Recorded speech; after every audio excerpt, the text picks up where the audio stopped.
Thank you so much, Nick. First of all, I'd like to thank Teresa Brewington and Sean Bear for presenting today with us on this mental health series. And we're very excited about this collaboration with their organization. We felt like it was a great need for our AIVRS community and just want to thank both of them. I'd like to introduce them as well. Teresa Brewington is the program manager for the Native American Alaska Native Mental Health Transfer Technology Center with the Native Center for Behavioral Health at the University of Iowa. Also presenting today is Sean Bear, who is a co-director as well with the Native Center for Behavioral Health's Mental Health Technology Transfer Center. We're thankful for both of them for bringing their professional knowledge to this topic and providing the information in today's webinar. Thank you, Jamie. You're welcome. Are we ready? I believe so. Okay.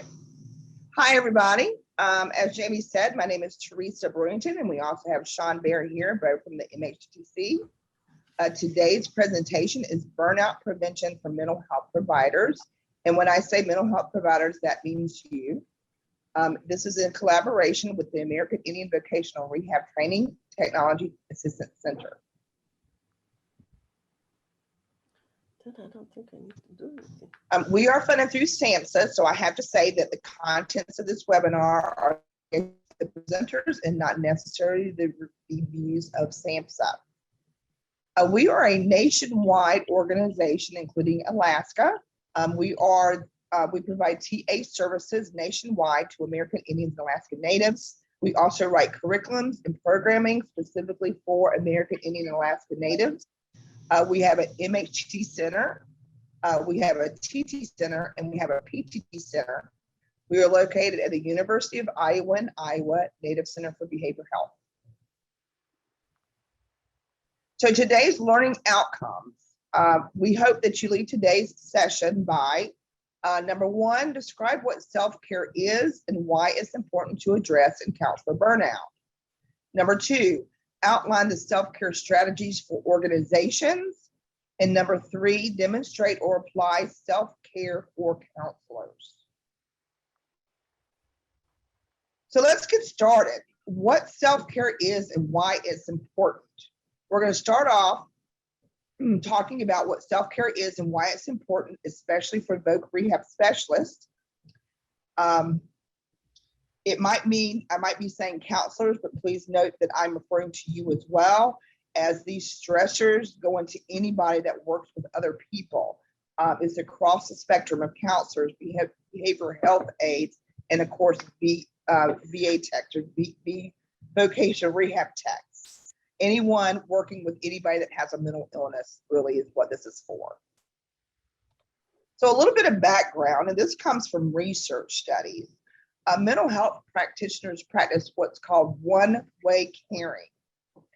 Helping students or program participants, patients can lead to negative mental health outcome for the provider.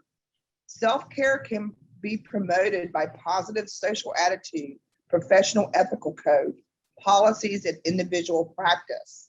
So in other words, you are required to demonstrate empathy, compassion, and patience without the expectations of receiving that care in return from your clients. This places you at risk for developing burnout and stress.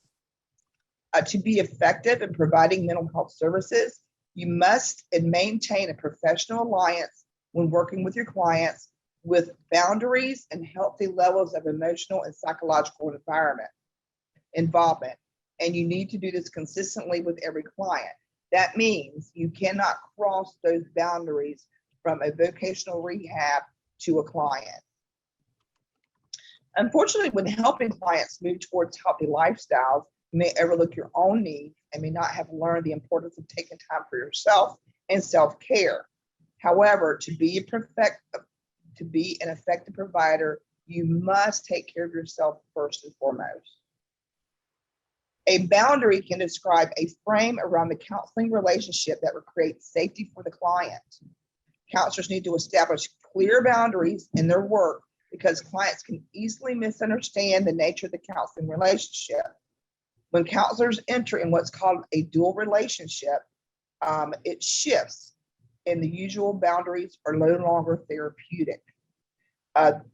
With this, there's no guarantees of positive outcomes.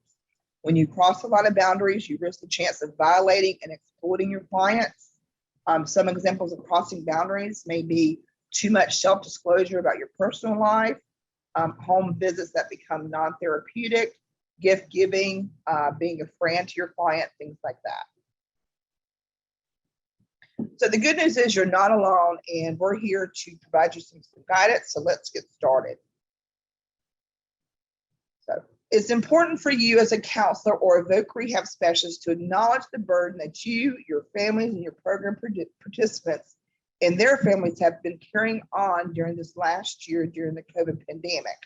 So what I'm going to ask is for some couple of volunteers to share their stories, how you were affected by the pandemic. How did this affect you in your work? And did you practice self-care, and how? So can I have a couple of volunteers to come on and answer that question? And guys, if you could help me see volunteers, that would be great. So those that want to volunteer, go ahead and just unmute and say, hey, I'm here. Wayne, you may have to, some folks may have to be voluntold. Yep, I'm thinking I'm going to do that. Well, then let me give you an example. I'll start while everybody else is kind of thinking about what they want to say. My husband lost his father. So my father-in-law passed away from the COVID. He was actually the first person on the settlement to pass away from the COVID where we were located. He was the third person on the settlement to get it. It was very tragic for the entire family, and they were not able to bury him in the native traditional ways. And that is something that my husband and their family is still coping with today. So I could tell you for myself personally, this has been a very, very challenging year for myself personally, and at sometimes, as natural, it goes into your work as well, and that's natural. I'll go next, Teresa. So Okay. myself, personally, I feel like the pandemic has affected me in my working relationships. I miss my coworkers. I miss that interaction, and I feel isolated sometimes from working from home. Yeah, and that's very real, Jamie, for a lot of us. Absolutely. And you know, another thing that they research is showing that's coming out of this pandemic is we're forgetting how to socialize effectively with other people. Mm-hmm. Who else? One more volunteer? It's all four corners and he did it. I'll do it. Hi, Roy. How you doing? Well, we shut down in March, closed the office. Everybody went respective homes to work. I became permanent work at home since everything I do is on the computer. Now, there's no way to when you work at home, there's no way to step away from the job. When I was at the office, once I left the parking lot, I left the job behind. There's no way to do that at home. It's always there. Like Jamie said, really miss the dynamics of the office.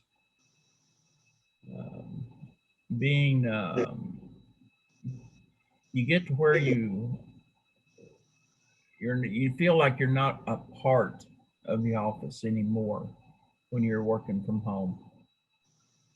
And now that most of the offices are back in, and I'm still at home, you know, even more of a separation. But I've done this for 20 years. No, over 20 years now. Oh my God. Oh, I thought I'd hit the lotto before now. And with all the rules that have come along with the pandemic, especially with the tribes and the amount of people within the tribes who have ended up with COVID, our rules of separation, it's made it difficult to separate yourself, to find a release point. So yeah, I do online gaming, hot dog, but it's not the same. Looking forward to this summer and actually taking a vacation this fall. Yay! Kentucky bound. Yeah, it's been difficult. It's been, and it still is. I went out the hospital for labs yesterday, and there's all the COVID right there in your face. Mask up, Yep. Taking your temperature, filling out a survey. It was right there. And I'll be so glad when the masks come off. But that's about it. That's what I've got. Thank you for that, Roy. That's very important. One of the things that I found that you said is that working from home has increased your feeling that you need to continue working from home, because when we go to the office, we leave the office and we leave what we're doing at the office. But what I hear you're saying is because you're at home, there's nowhere for you to put that. So it's kind of sticking with you. And that's very important. And the first step is that you acknowledge that in yourself, which means when you step away from this desk at 5 or 6 o'clock at night, when it's over, you need to mentally step away from this desk. Okay? Whether you're at home or in the office, you are no longer, you are out of service when it's time for you to get off. That's very important in self-care. So I appreciate you sharing that with us. You're welcome. Y'all have a good one. All right, so let's go to the next slide. We're going to talk about compassion fatigue. Compassion fatigue can be a very serious hazard in any type of helping profession, with the majority of those in the field experience at least some degree of it in their lives. There's no surprise, as if we are giving empathetic people, so we are most at risk. So compassion fatigue means that you're emotionally and physically fatigued, and this occurs when you're unable to refuel or recharge. There's also a term called vicarious trauma, and this is very important to know because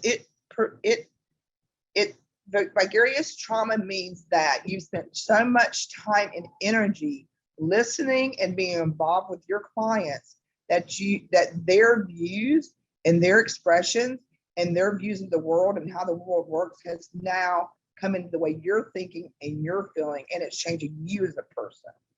So that's very important to know. So let's define burnout. Burnout consists of emotional exhaustion, like I said, and it reduces personal accomplishments.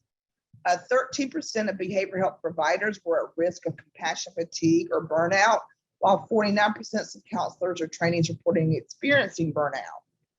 Burnout is associated with a variety of mental and physical health problems, as we all know this, including but not limited to headaches, muscular pain, depression, and so on. It's also important to note that burnout describes the physical and emotional exhaustion that workers experience when they have low job satisfaction. So I do want to talk about that in just a minute as far as your working environment, how that helps you. So recognizing the signs of burnout. With you, if you see any of these signs, it means that you're probably experienced some sort of burnout. They can be missed appointments, fatigue, no longer interested or passionate about your work, having a bad attitude at work, having a reduced sense of accomplishment, being late or calling in sick, feeling bitter, helpless, judgmental, or resentful toward program participants or people that you work with, being unable to enjoy your free time because instead you're worried about work, increased or excessive drinking, drug use, eating, or other unhealthy habits in order to cope, feeling as though your work comes home with you and being unable to get it out of your mind, and feeling the trauma of your participant stories. Those are all signs of burnout. How to burn out? Very easily. The best thing you can do for burnout when you're seeing that you're having a burnout and it's going to continue, so you always need to make sure that you keep yourself in check, is balance. Balance your work life, balance your personal life. Take care of yourself first and foremost. Use humor. Establish healthy boundaries. Know that you cannot be perfect and you cannot help everyone. Check your feelings often. Have a support network. Find you a hobby. Make time with family or friends, or just alone time, or things that you enjoy. But make sure that you have a balance between your work life and your home life, and you keep it consistent. So we're going to talk a minute about, and I think I mentioned this a minute ago, but I'm just going to talk a little bit about trauma-informed care and burnout. Professional impairment is particularly increased for practitioners who work in the field of trauma. And you guys work in the field of trauma because most likely your clients have experienced some form of trauma. But it goes into compassion fatigue and empathy fatigue. Secondary victimization means taking on stress as the third party, which is you, by hearing your client's traumatic experiences. Compassion fatigue or empathy fatigue is mental strain due to offering and caring for others without getting that self-care. So this was a study done in 2018 by Bettel and colleagues. They studied 31 counselors, and the chart shows you that 26% had symptoms that was considered clinically burnout. 39% showed symptoms of burnout, and 35% showed no symptoms at all. But it's important to note that 65% of these employees were experiencing some sort of burnout.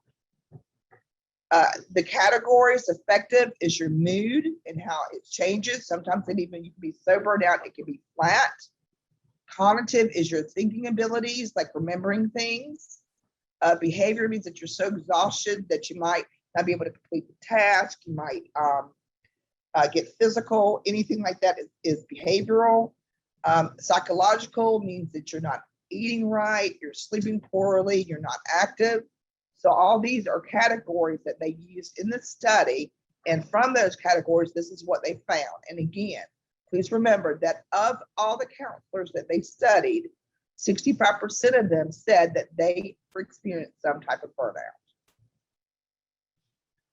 So let's take a minute to acknowledge you and your breathing, okay? Because you need oxygen as well.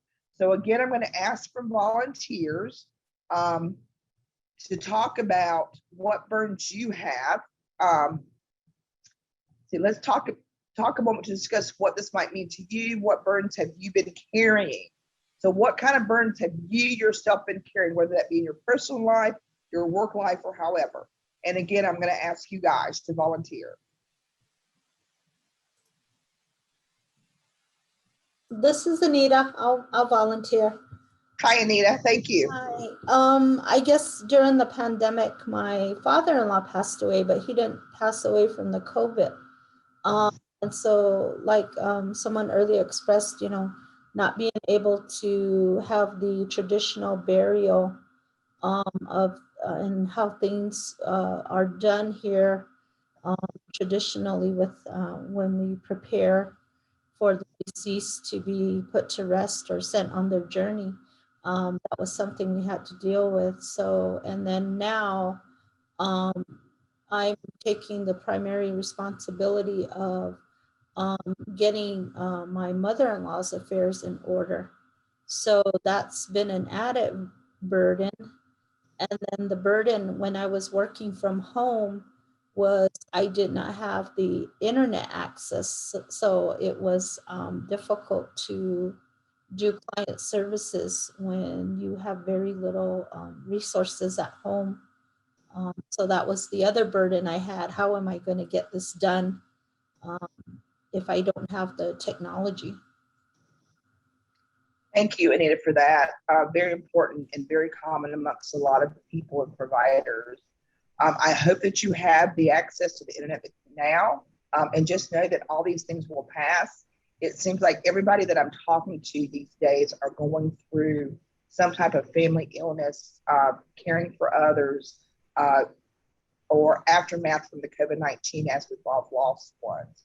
So I'm with you, and thank you for sharing that, Anita. Would anybody else like to share? Can I jump in now? Absolutely. My husband passed during the pandemic, so now I am a single parent, and there's a lot of burden that goes with that, from the loss of income to just planning sporting events and stuff like that. So it's just an added distraction from work. It is. Have to worry about, whether my son is going to get to his practice or not, but I've been fortunate that I've had a lot of really good friends step up and say, we'll get him there. You just tell us what you need. So it's good to have a whole nother web of friends that will help.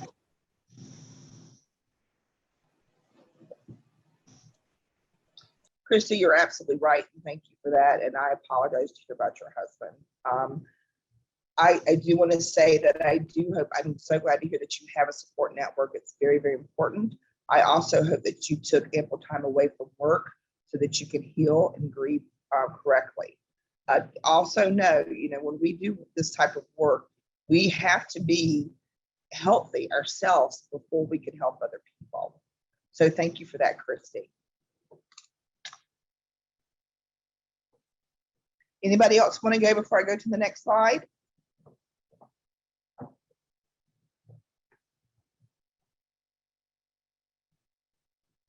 Okay, so I'm going to go ahead and move to the next slide. And again, I'm going to ask for volunteers. I want to read this quote out loud, and then I want you to tell me what this quote means to you. Tears are a gift from our Creator. They help us heal from the inside out. So I'm looking for volunteers to tell me what that powerful quote means to you or how it relates to you.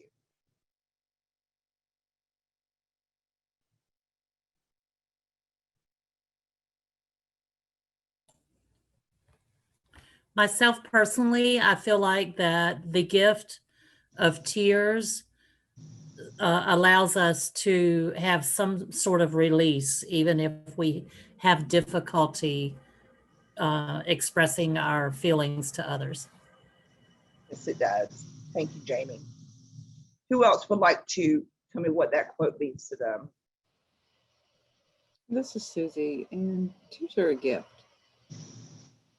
When I lost my father and 5 days later lost my home a few years ago, I didn't have any release for that. There was just so much I had to do, and my family was those are two back-to-back losses that we had really a hard time with as a family. So I have a piece in my office, and it says, people cry not because they are weak, it's because they've been strong too long. And I live by that every day. Tears are what truly do help us. It's the release that we have to have. And they're not shameful for anyone. And people need to understand that, my grandma used to say, just go have a good cry and get over it. And it sounds harsh, but it's true. It's very true for me and how I live every day. So for everyone out there sharing, know that everyone's hearts are with you, and we will get through this together. Thank you, Susie. That was beautiful, and you're exactly right. and I grew up knowing or feeling or believing that for Native peoples, tears weren't appropriate, especially at certain times. And tears are, just like you said, they are a gift, absolutely a gift. They relieve stress. Tears help us calm down. They soften the pain. They make you feel better. They actually are filled with stress hormones and toxins. So until we release those tears, we are still filled with those toxins. So we have to make sure that we are crying. Crying is a healthy way of life. It lowers heart rate and blood pressure. So it's a positive way to self-heal. So nobody should be ashamed to cry. Thank you for that, Susan. That was beautiful. I appreciate that. So self-care strategies for organizations. I wanted to talk about this just for a little bit, especially if we have supervisors on the call, because when you're in this field, you really need to work with an organization that supports you. So this is the study, and according to this study, this is the same person that I talked about prior. But according to the study, counselors' recommendations for their supervisors on how they can reduce burnout, 23% said offering additional training. That's obvious, because if we have trainings, then obviously you're more capable, equipped to do your job. 19% said including counseling staff and organizational decision-making, which means they want to be involved in the decisions being made, especially when it has to do with their job. And then 16% said allowing staff flexibility in scheduling and paid time off. And that should be given, because we need that to self-heal. So here are some strategies for organizations. One of the strategies is ergonomics, making it a priority. Employees need to have office space with good lighting, chairs with showing good posture, and a quiet space so that you can concentrate. Create stop doing goals. Instead of the employee saying you need to implement a goal, let the employee develop their own goals and their own paces to what personal goals they want to develop. Encourage use of health insurance and health wellness benefits. Every organization should have a wellness benefit program. Promote sleep. Absolutely, we need sleep. We need good sleep. Offer stress and time management courses. Practice mindfulness. I think it's very important that we do practice mindfulness in every organization. Mindfulness is the ability to stay focused yet flexible, and is a way of pre-programming your mind to think and behaving positively. So if organizations develop a mindfulness organization, it would help counselors in a lot of ways. Recognize employees for their work and accomplishments. Absolutely. As a manager, I always recognize employees for their accomplishments. Don't ever let them be ignored. People do need and do want to hear when they've done a good job. Provide flexible work schedules. If possible, you should always try to do this. Again, when employees come to you and they need time off, you should always honor that time off. Respect work boundaries and be consistent. Role model effective use of technology. So here again, let's reflect for a minute. So we're going to talk about a few minutes on reflect and discuss work-related stress that you faced this past year as voc rehab counselors. So again, I'm going to ask for some caring and sharing. If you guys don't mind, I would like a couple of volunteers to give me some examples of maybe some stressors that they went through this past year.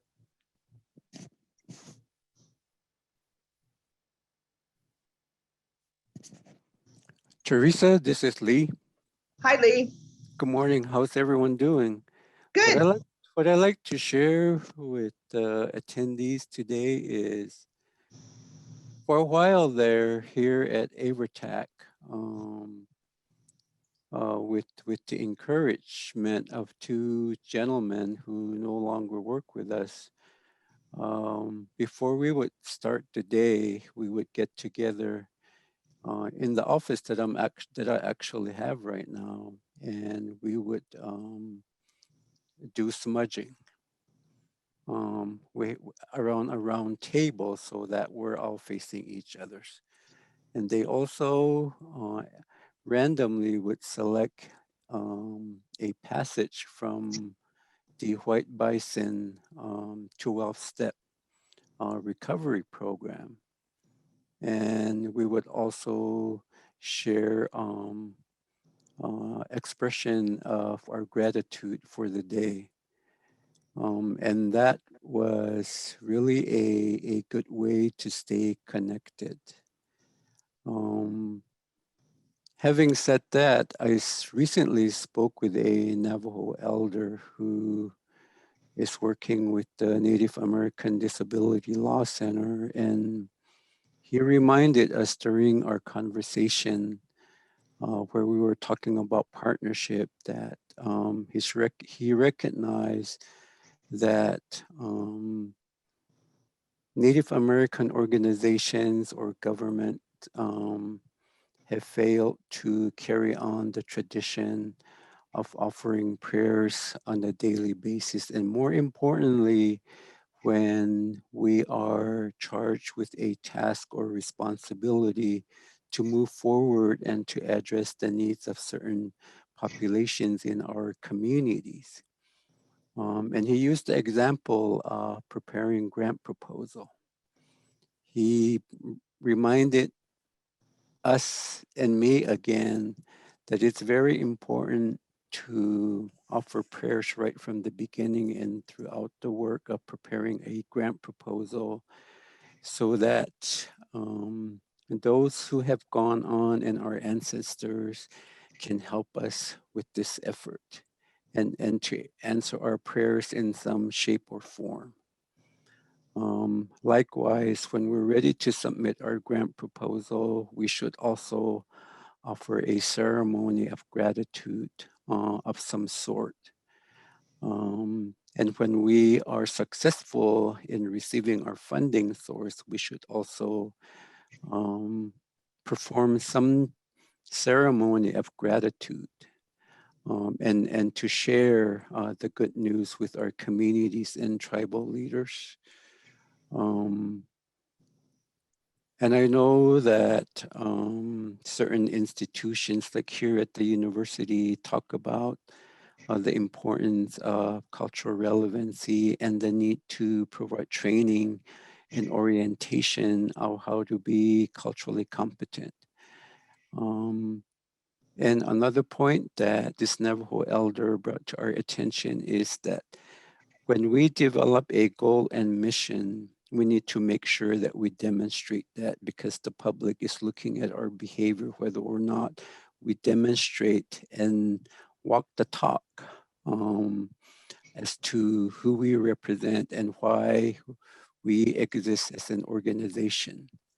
So I really like that information regarding how organizations really need to look out for each and every employee, including the leadership that is a part of an organization, and the community as well need to be embraced in some fashion to know that they are not forgotten.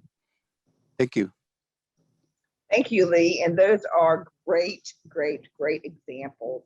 I love that you guys smudge. That's wonderful. And then you practice prayer.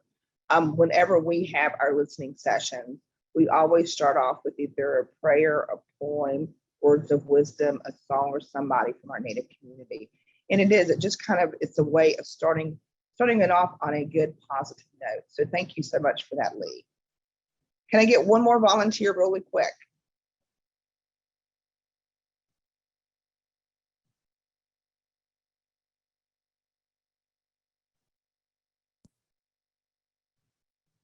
Hi. Hi there. Beveronia Nikita here with Bristol Bay Native Association in Dillingham, Alaska. In the past year, when the pandemic first started in the spring, I see about a year ago, I had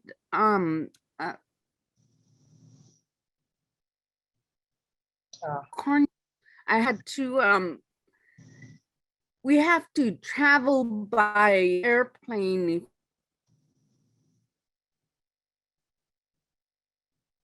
I think you're breaking up. Is she breaking up for everybody else too? To the main hospital. You hear me better? Yes. Okay. So we have to travel by airline to the main hospital in Anchorage. So I had to travel back out for a follow-up in the spring, and that's when pandemic started or was starting. That was kind of scary for me. I didn't know what to think. I had so many thoughts going through my mind. Then during the summer of 2020, I had to go back out for another follow-up. And few days upon my return back to Dillingham, I ended up getting medevaced back to Anchorage because I had diverticulitis. So I ended up being in the hospital for about a month and a half. Didn't have COVID. They test every week, but just the worrying of that really put a lot of stress.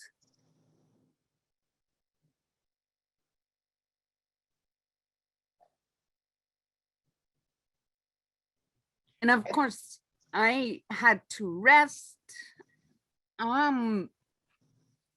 Then a couple months after that, my daughter ended up with COVID and she passed, leaving her child, was 7 years old at the time, single parent.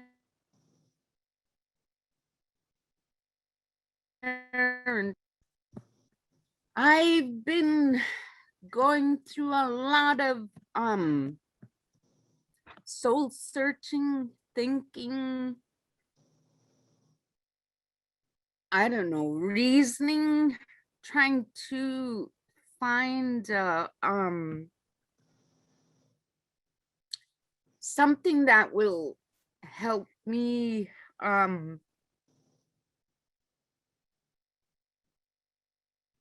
Heal. I'm trying to use my own experiences with my own clients.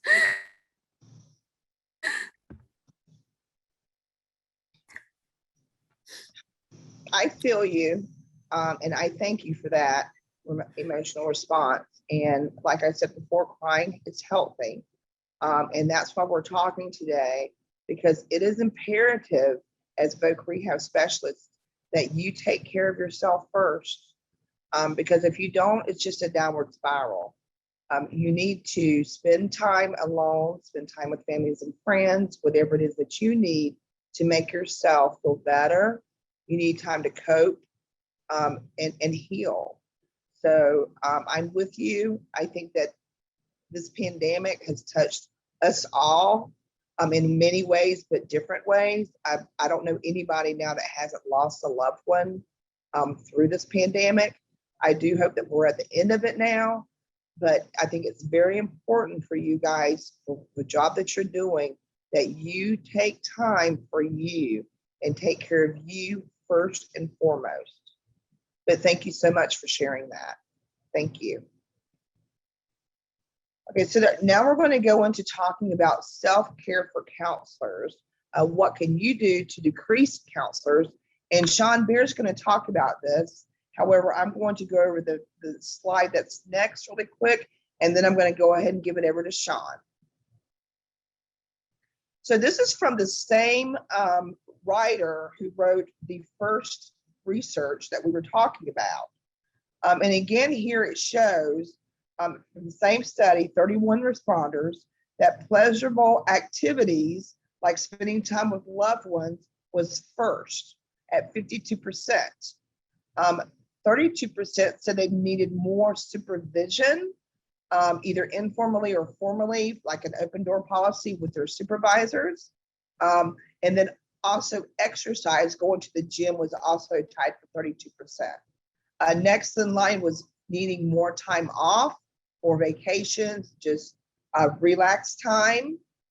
Breaks during the day was 23%. And then that was tied with more engagement with peers informally, like doing, more things that are more fun or more interactions with your peers at work. So thank you for listening. And I'm going to go ahead and turn the remaining of this slide presentation over to Sean Baer, the co-presenter. Thank you, Sean. Thank you, Teresa. Yeah, so I don't know, one thing I would like to go through, I think, is looking at guidelines from the top down and from the bottom up when you're looking at work and supporting your staff, supporting the workers, therapists, counselors, especially when they're feeling overburdened by distress of others or maybe upon themselves, because a lot of times we carry that weight on our shoulders when we don't really have to. Like if you took, for instance, that if you have a team member or team members that were already overweighted by their clients or patients, then have a very hard day with their own affairs, as well as many of their clients who may be also extra stressed, they may feel they have no time to unload. They might not be taking care of themselves. We all get like that at times. But we need to be able to look at our scheduling and to make sure that the scheduling is set so they have some time, especially if you have clientele or something like that, patients who are coming in at a certain time and they normally have a lot of issues or something that really gets to the therapists or counselors. And we need to be able to sometimes have time afterwards to reflect upon that. But we also sometimes need time to be able to talk to somebody, a supervisor, or maybe a more experienced person within the team. But also taking time to walk. I mean, laughter, walking, getting some kind of exercise really helps. It releases a lot of positive endorphins, makes you feel better. And it sometimes is very hard to be able to let things go that we hear. But it's also very important. I mean, when we're going through being a helping professional, we have to remember what is ours and what is not. Because many times if we are taking these problems home with us and we're not supposed to, it's also causing problems at home for us. If we're having trouble sleeping, if we are always constantly worrying about our clientele and what they're going through and things like that, that's a really good time to be able to change some of what you do within your office. Looking at suicide risk, looking at suicide plans, looking at a lot of different things like that to be able to relieve stress within clientele or patients or us, to be able to take time to be able to do that. And sometimes it's really good to be able to do that even before you leave work. You need to be able to kind of develop a plan, develop some kind of consistent practice where at the end of the day, you're letting that go and remembering what is yours and what is not. So by the time you go out that door, then it's no longer there. And, that's something that we all need to be able to work on at times. But remembering that being able to work through things with a supervisor or more experienced counselor can be very helpful. A lot of times they have learned what can help relieve these types of concerns. So to be able to take, for instance, taking their experience into mind and what they go through. So we get to similarity of counselors and healers. Now, this is very important. As a healer, when you're healing others, it's imperative that you take time off from healing others at times. Because if you don't, those things that you are carrying from another can actually affect you. You must understand that the act and or desire to help others can also make things difficult. Remembering that not all things can be healed with certain methods. They might be transferred to others in the form of energy. Like at times how they say, like, one bad apple ruins a whole bunch. It's like a child who doesn't really let that out and what they're going through, but sometimes it affects those around us.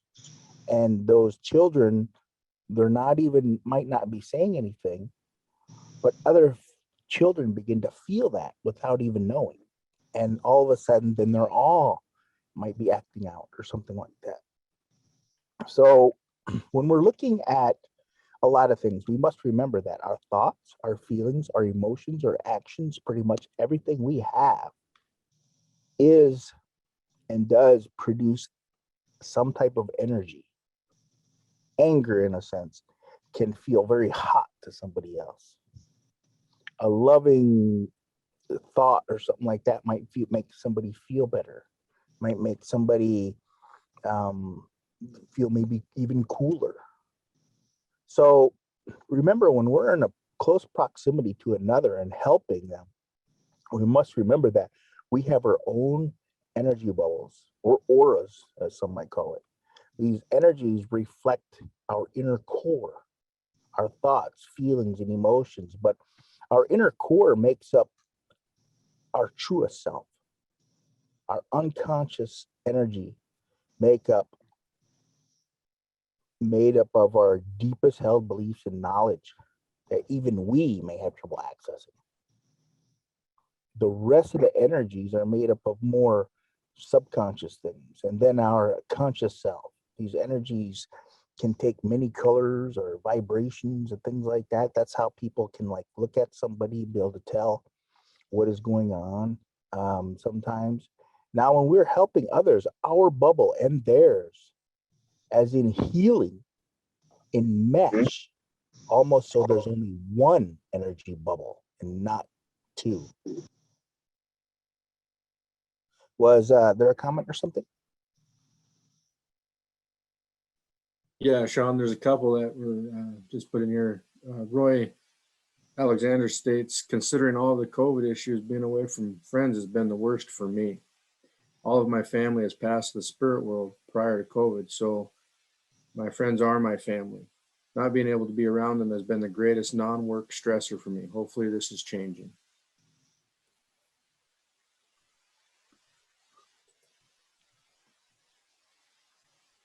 Mm-hmm.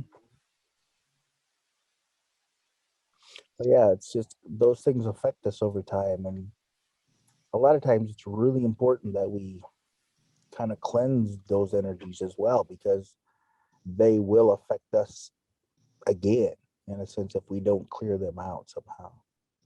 That's why it's like what Lee was talking about, smudging. I mean, that really helps. And also making that intention of smudging those away is also very important. But also smudging beforehand, especially before a tough client. It helps to protect their energy and protect us, so that those kind of energies don't go within us as well. So even sickness can do that.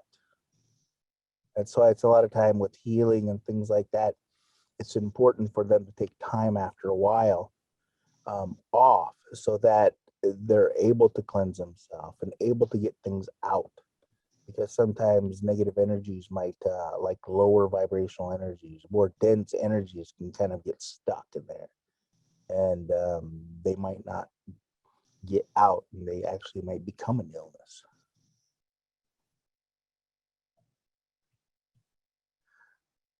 Okay, so next slide. Okay, so self-care for counselors. Many people are unaware of their own energies, how it may actually feel when it comes to energies coming in or going out.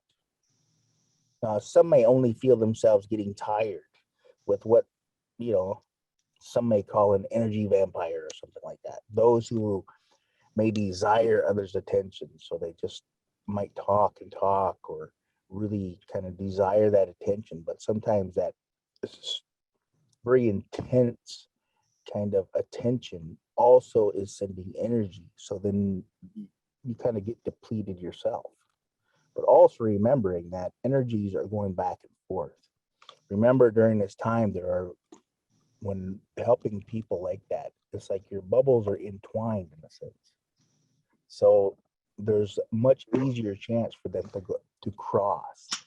It's like somebody who's healing. I mean, at times with healing, those things that cannot be healed in other ways or regular ways sometimes pass through the healer and then are removed. But sometimes when healing it doesn't all come out all at once. Sometimes it takes time. But there are various healing practices. But there's also knowledge that's needed to learn and how sickness or growths are removed from like people. There's what may be called a dispersion, we'll say. Now, as this mass kind of breaks up and becomes smaller and smaller into kind of like dust, then it becomes like a microscopic dust to something so small that it becomes like an energy or spirit, which then can be removed from the body safely without making any cuts at all. Now, for something to become from one physical state to an energy, the size too changes. Maybe a rock that becomes so dispersed, it looks more like a cloud. So, and that's how sometimes with healing kind of works. But also remembering, as these things pass through, these things also you need to be able to take time to be able to let those pass through. So when healing occurs, we must also learn to protect ourselves. These things might help, but as positive energies are poured in, it also allows for displacement and flushing out darker, more dense or lower vibrational energies. Now, meditation can also be done with intention. So the intention of washing oneself off by smudging, or even when taking a shower or bathing, to imagine oneself cleansing these energies out from your body, if possible with prayer, because prayer makes that stronger. It's no longer just you doing this, but you're getting help. Because many people don't realize is when you're praying to the Creator, you're connecting to the Creator, and that energy is able to flow through.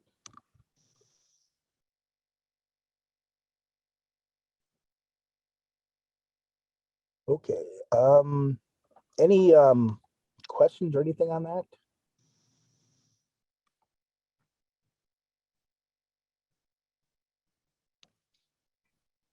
I was curious, Sean, are there any online resources for these types of self-care? I'm not really sure. I mean, a lot of what I have learned is actually from Medicine Peoples. There might be some things, I mean, like a lot of people, when they say smudging, they don't always take into account that of what this smudge is doing, actually, because it's cleaning your energy from inside and also outside, because the whole energies also need to be cleansed, but it also is a protective factor. So, but water helps. I mean, let that water run, in a sense, through your body and let it wash away. It's much like as like if people have very traumatic experience, losing loved ones or going through something very painful. If you have a lot of hair, like on your head or whatever it might be, if you cut some off, sometimes what you're doing is letting that trauma go. You're letting that pain go. And if, especially like when you, and then like if you shower to wash off the rest of it, I mean, sometimes if you're in tune that good, you can feel the lightness of it. You can feel how that weight has been lifted. It's just washed off you. So it's like part of this is using that intention to be able to do that. Because it's like the way I've been taught is all of us have those abilities. Some just have it a little more now. But in developing those things, I mean, even like, let's say, for instance, they might, like nurses, they go through like a healing touch or Reiki or anything like that. But there are other ways of doing this where others are able to help to cleanse those energies off. It's almost like fanning somebody, like, but with their hands. And sometimes if people are really going through that, I mean, what you can do is if you have one person in the middle and have 2 or 3 people around them, and kind of like with your intention, with your hands, and washing that off in a sense, and pushing it down into the earth. I mean, that can help. I mean, it's, people don't always understand of what is kind of composed in energy, kind of and stuff like that, and how healing works. But what I was told long ago is that that's all we are is energy. It's just our bodies, and like everything physical is more dense.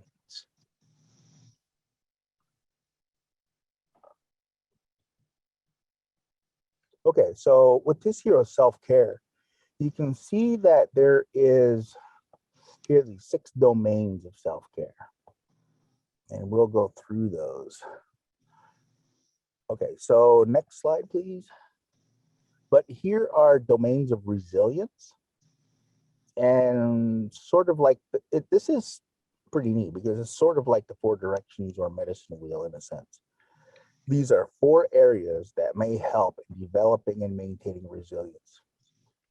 For instance, the physical is you need to make sure that you are staying fit, staying healthy, getting exercise, eating right. A lot of this will increase your endurance, but also remembering that flexibility. We had the flexibility to like bend over, touch your toes or whatever, things like that. But flexibility also means that you're willing to bend, that you're not going to stay stagnant, because it's like a strong wind. When you have very large trees and this very strong wind comes across, you must be able to bend.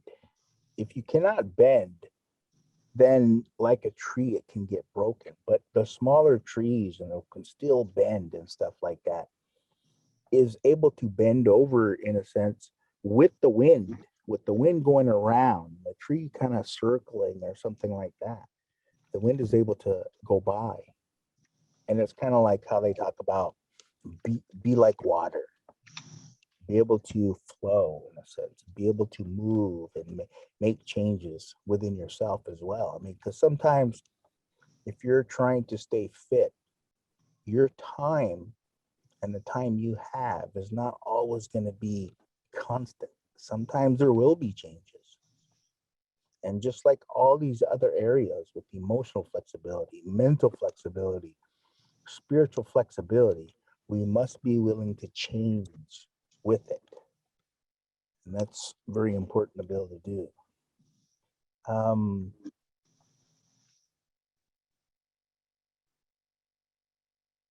okay, so part of this is also when you're looking at self-care is awareness. Being aware of who you are, being aware of what's going on in your life, being aware of your own self and your energies and things. So when you look at these, being aware of how you are physically, emotionally, mentally, spiritually is very important. Now, emotional, not a lot of times this kind of gets left on the wayside because most people are not reflecting upon their emotions and where it comes from, what elicits it, and all these different changes that might go along with it.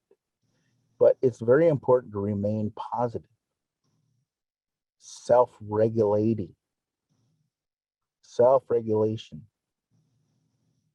self-regulating one's thoughts and feelings will help us. Now remember, cognition also affects these feelings and emotions. So it's, you have to be able to let some of these things go sometimes. Working through problems. If you can figure out your emotions and how they came to be, or certain thoughts came to be to where it is today, it can help you change it. But you have to work backwards in a sense of how you think now, how you feel now, where those came from certain experiences in your life, and go back to that. How did that begin then? How did that part begin? Because a lot of times what you can do is go all the way to your childhood. And we can see where at times we have learned these kind of belief systems that weren't always true.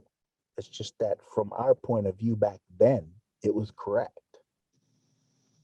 But now is a time when we look back, is to change those now, but using that same memories from back then and correcting it. It's kind of like part of the healing process and how that we are able to become healers, because one important thing is for you to do is to be able to work on yourself. When you are able to heal yourself, then you are able to heal others. That's part of the teachings with that.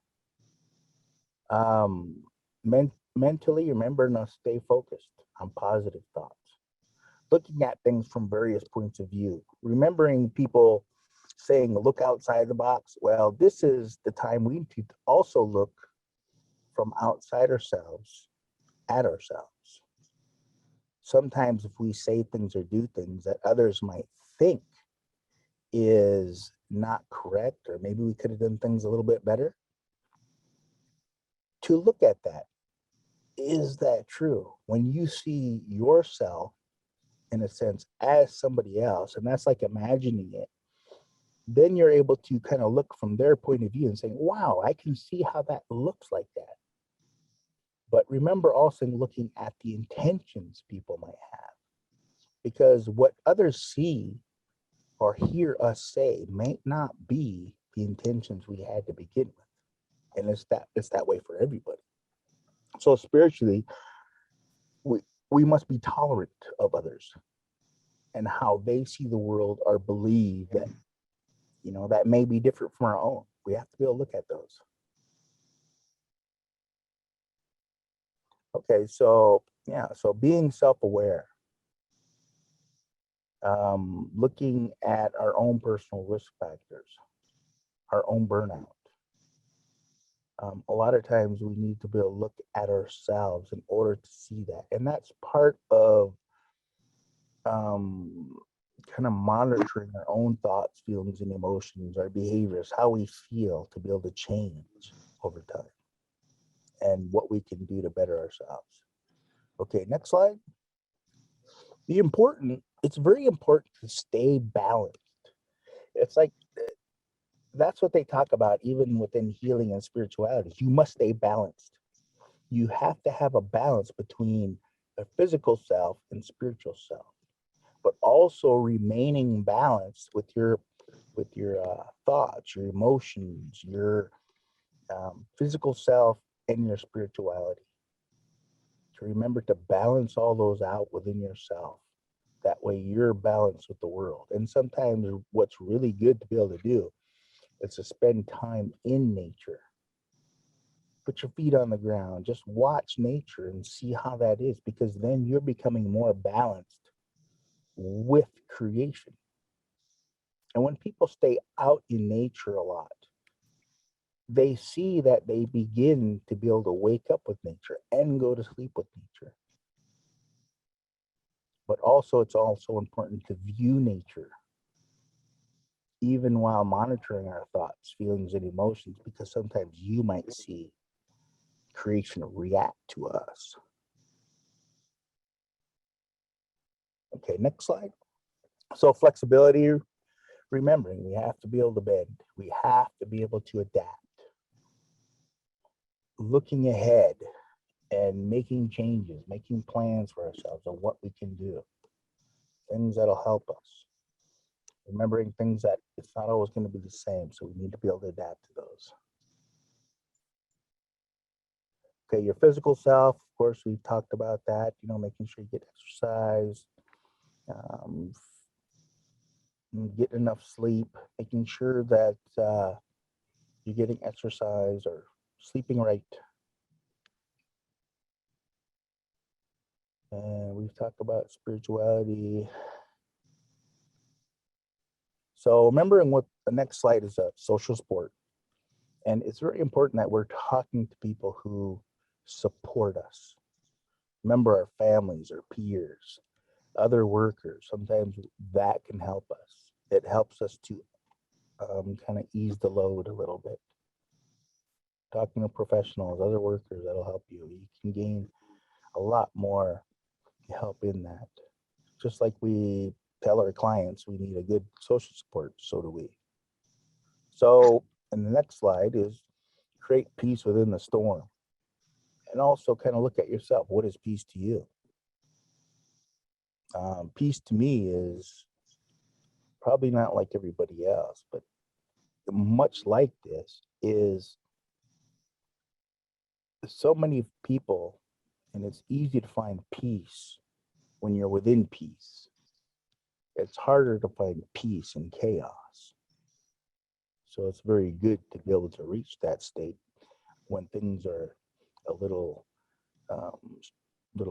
chaotic around you. And Sean, I wanted to take a minute to ask people to share what coping strategies they have that works for them. Okay. I think a few more minutes to ask the audience to share some of their coping strategies.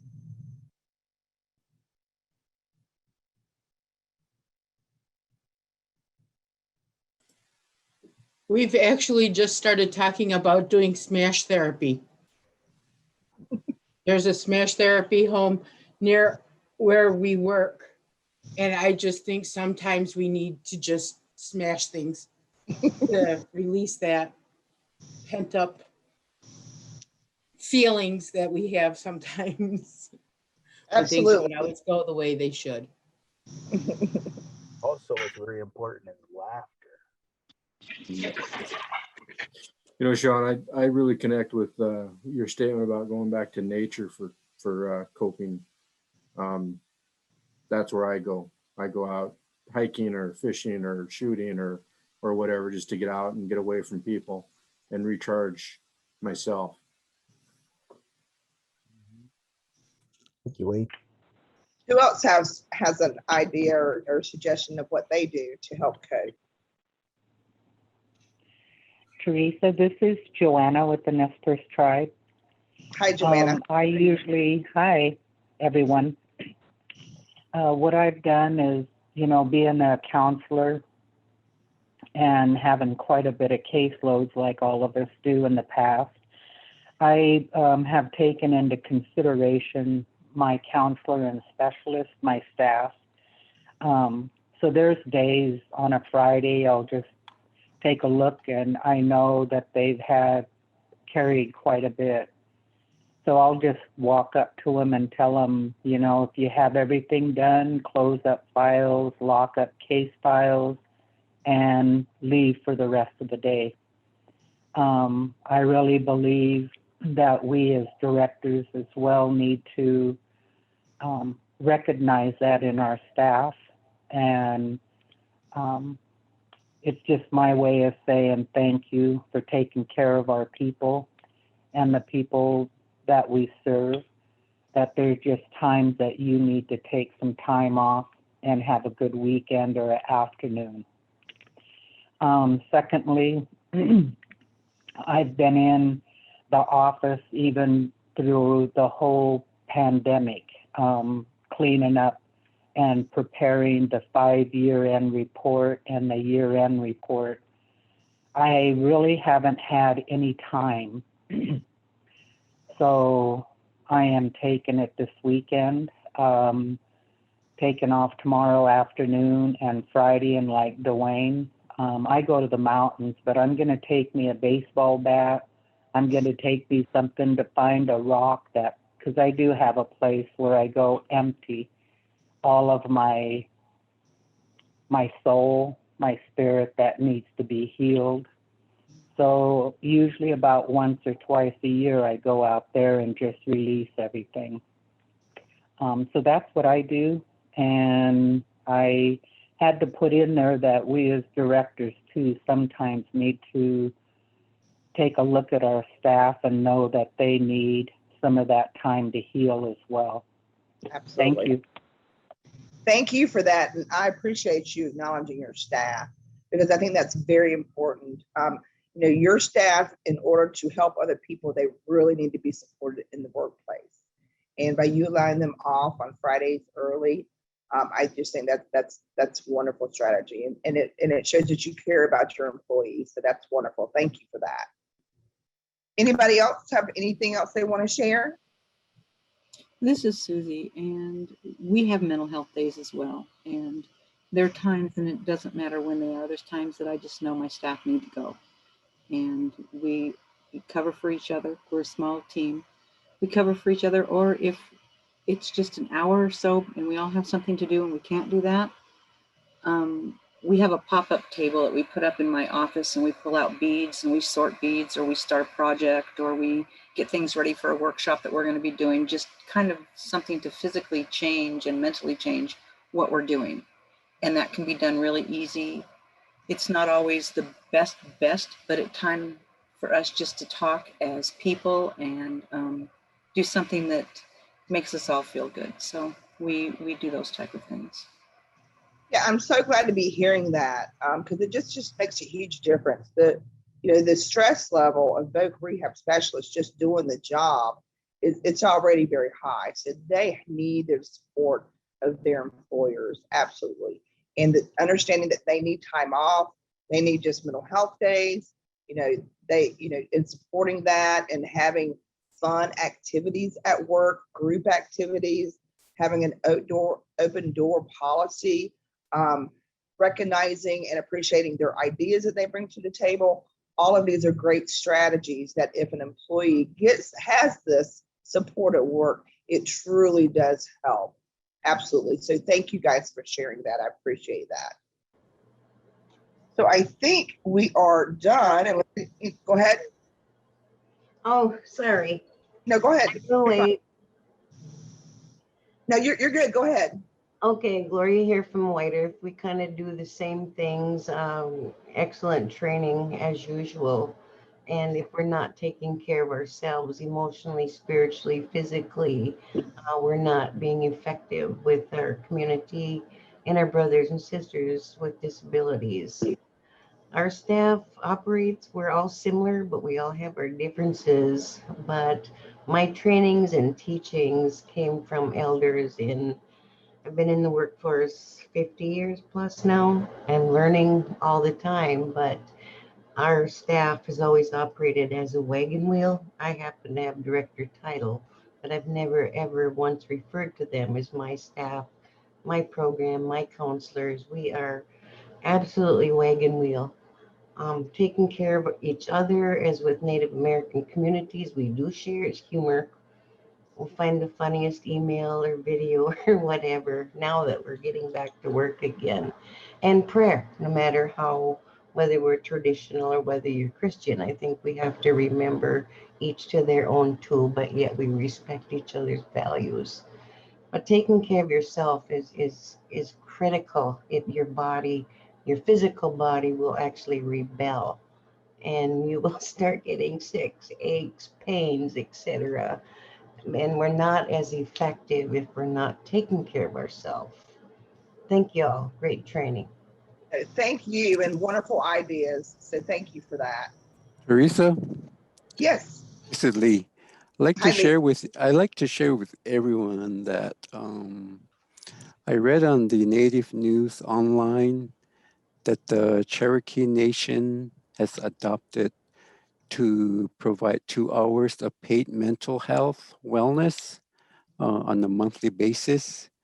And this is partly in response to the COVID-19 pandemic and how the nation is dealing with the aftermath and planning for the future. And I think this is another good indication that tribal leadership and tribal government are looking out for their employees. Absolutely. Totally agree. And that's a great idea. Another great idea. Anybody else? This is our last slide. So if anybody else want to share on that, we're here. And then we'll just open it up for questions for the last few minutes. Anybody else want to share on that? This is Carmela with Automation.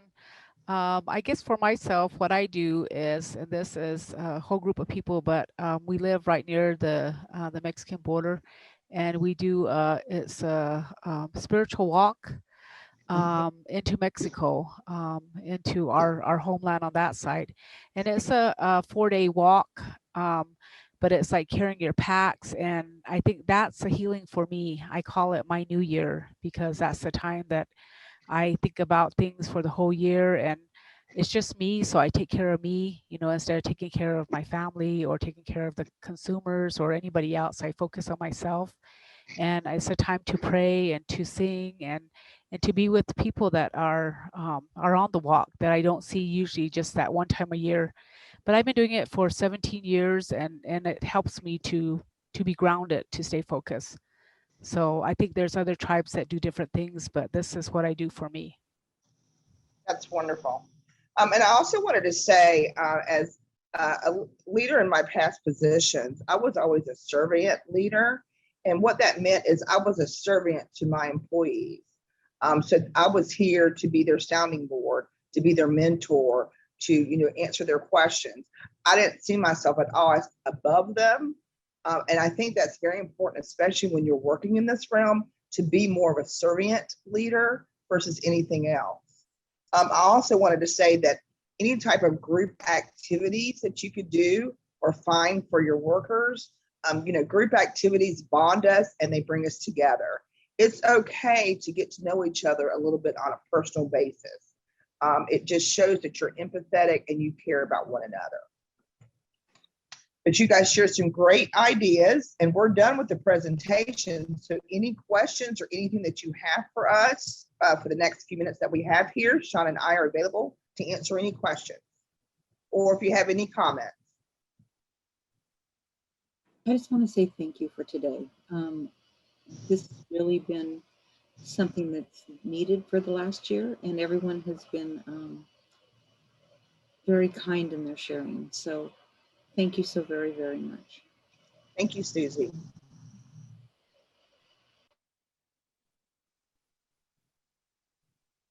I do hope that if you're in that situation and you're feeling overwhelmed, you're feeling burnout, I do hope that you listen to this and that you, if you could do anything else for anybody, it is to take care of yourself first. I guarantee if you do that, you will be a better employee. You won't be resenting going to work. You will love again what you used to do, but you've got to take care of yourself. Who else has any questions, has any comments? Wow, the chat box is blowing up, and I'm just so encouraged to see these positive messages. and seeing each other, reaching out to one another. I love our community, and I'm just so thankful for today's presentation. Thank you, Teresa and Sean. Yeah, I think we finally finished on time this time, so we did good. Perfect. I just want to make some quick announcements. If you are in need of CRC continuing education credits for today's webinar, if you'll just shoot me an email, and I'll put that over in the chat box, my email address, requesting that you receive a certificate for today's webinar. And also, the survey for today's presentation will be emailed out with the follow-up email from today. And also we'll put it in next week's weekly announcements as well. So we're just asking if everyone would complete that survey. It would help us very much. Thank you. Casey, if you'll just send me an email, I'll keep track of the CRC requests through email. So my email address is up there, jamie.emanuel@nau.edu. If there's nothing else to add, if no one else has any additional questions or would like to share any information, we're going to close out for today. And thank you, everyone. Thank you, Teresa and Sean again. And thank you for everyone that shared today. This was a wonderful, wonderful, much needed presentation. Thank you. Have a great Jamie, I would like to jump on here real quick and just remind everybody that AIVRTTAC is available. Email, phone, whatever you need. Don't hesitate to reach out.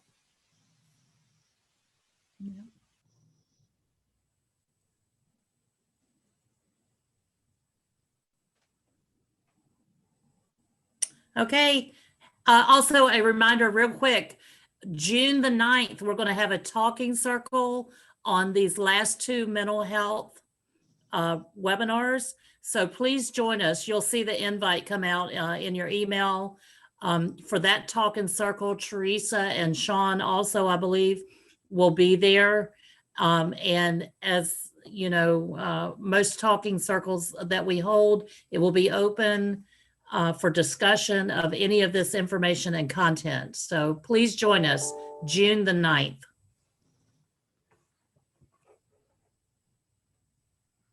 Well, thank you guys.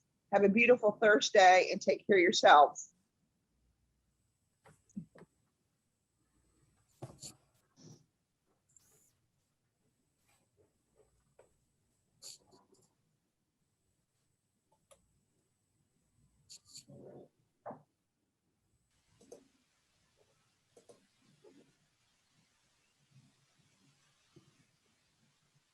Man, look at that, 12:30, bang. Right on the dot. We did it. Jamie had asked me to stay. Did she still need me to stay? Yes, please. And Sean, is Sean still on? I was going to ask him to stay too. Sean, are you still on? Yes, I am. Okay, cool. So who's staying, Jamie? Anita, Christy. I'm here. Okay. Hey, Anita and Christy and Susie, I believe. I asked Gina and Jackie also, but I'm not sure if they were able to stay or not. So what we would like to do real quickly is to ask. Just a minute. Christy, Anita, and who else? Gina, Susie, and Jackie Pete. Okay, so I'm gonna remove one name.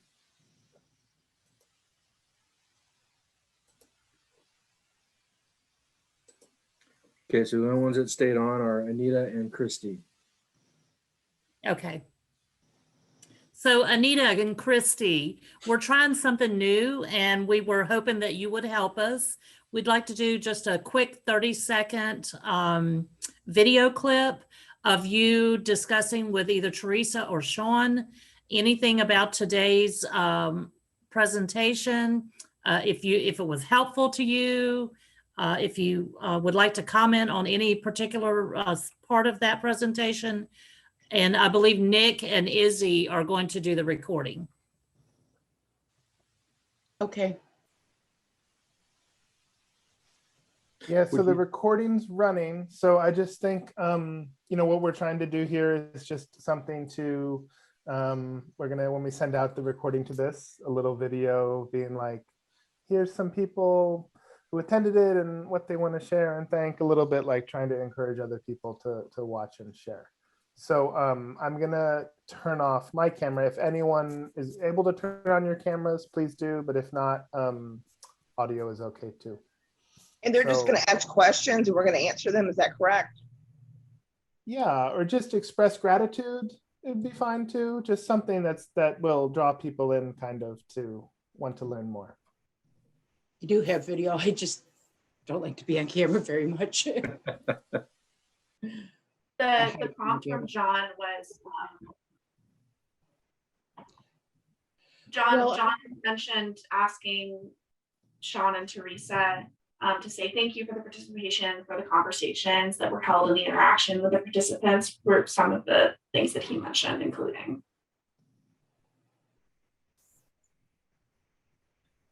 So you just want.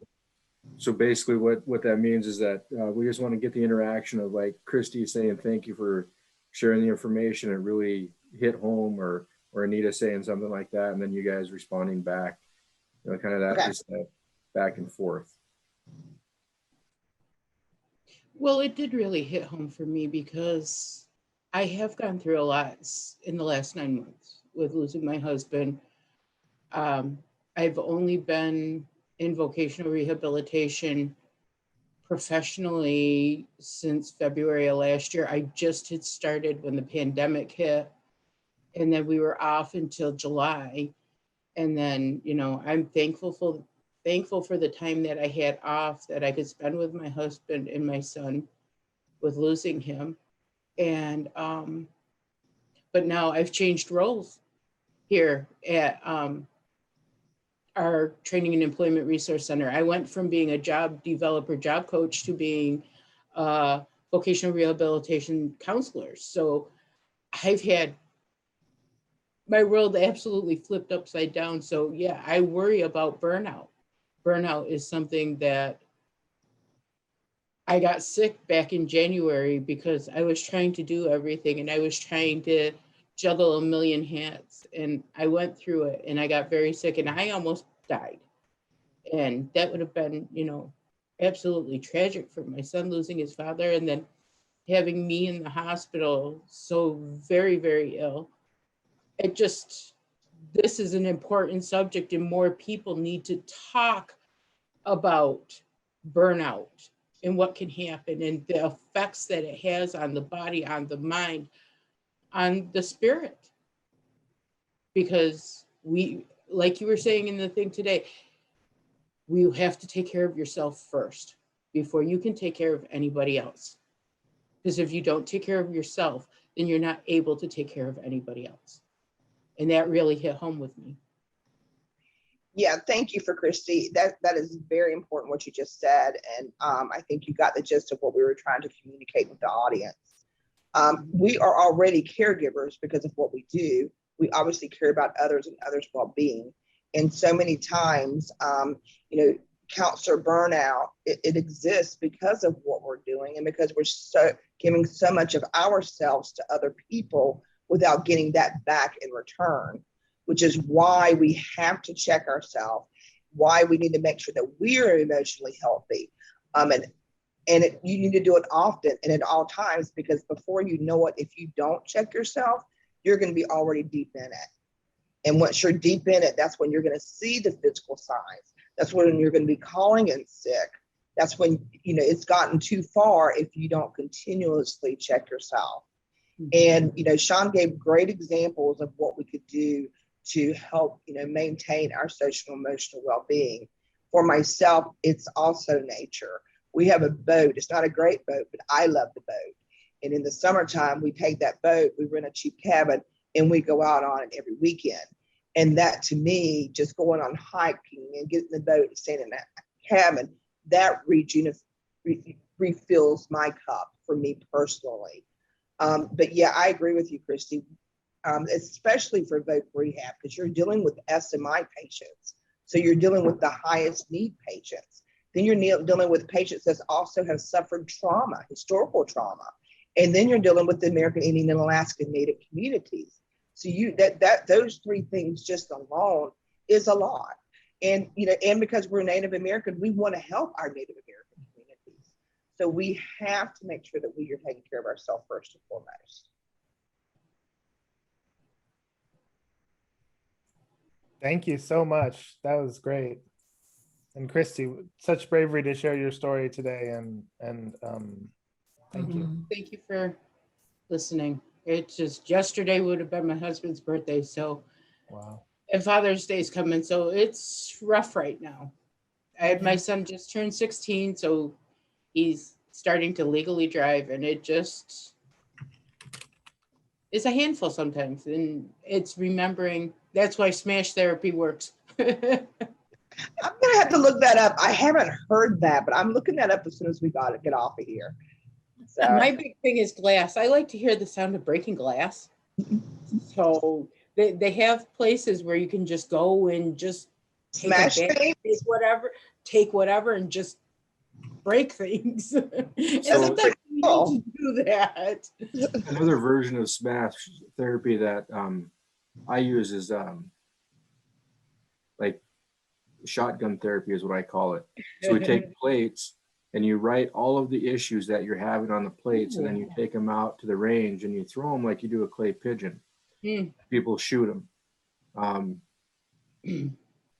You can also tone that down and just do smash therapy where you take it out and throw it on rocks. But that's a good idea. I just got my pistol permit to get all my husband's guns back, so I may have to try that one. There you go. As long as you don't put names on the plate. I love to go shooting, so and that's one of the things that my husband and son were doing together before he passed, was he was teaching him how to shoot and stuff like that. So that would be a good thing. Not a shotgun though. We use handguns.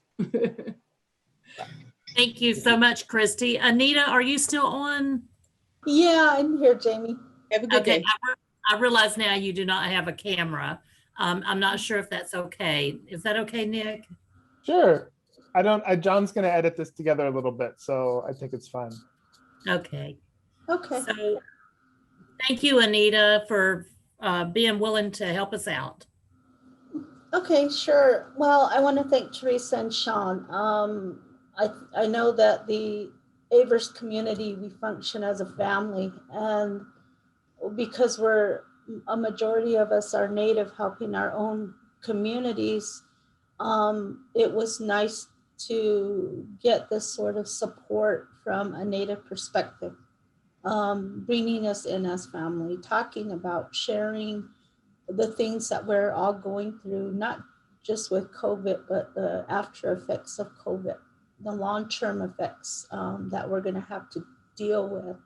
Yep. So I appreciate the way the presentation was held, the fact that we're all coming as a community to support, but the fact that we have this expertise available to us, and the strategies that were presented today are very helpful. I know a lot, I've been taking notes frantically.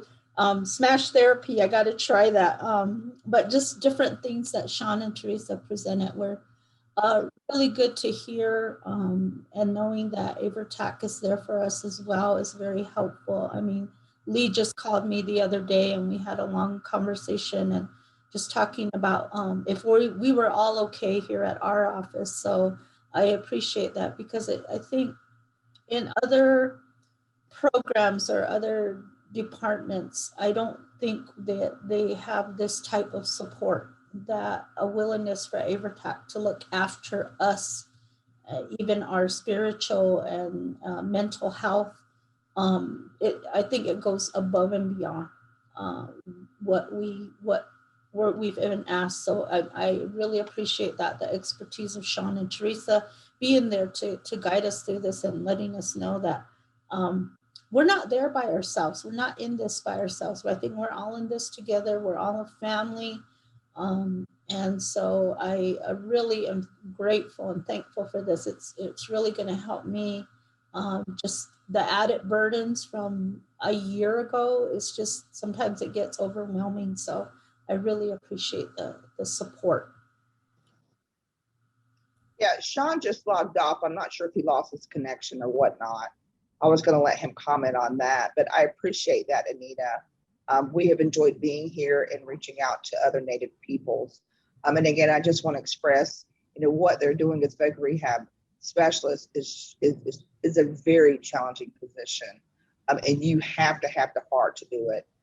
So just knowing that I'm here working with other Natives that are doing that helps me. It's kind of, a healing thing for myself too, just knowing that I'm helping other Native people. But yeah, I do hope that if you were here today, if you just take one advice, one example of what we try to share, and take that to better yourself as a human being, and to take care of yourself more as a human being, I think it goes a long way. Self-care, I really, truly, just makes you a better person, a happier person, a person that's able to go in using your emotional intelligence when you're at work. But it's a practice too. It's kind of a process and a practice that we need to make sure that we're doing. So. Yes, thank you so much, Anita. Swanee, I was just about to tear up. It was just amazing to hear your response to today's webinar. And thank you again, Teresa and Sean, both for that. Thank you, everyone. Thank you, Anita. Thank you. Thank you, guys. It's been a pleasure. Everybody have a great afternoon. Yes. Down You as well.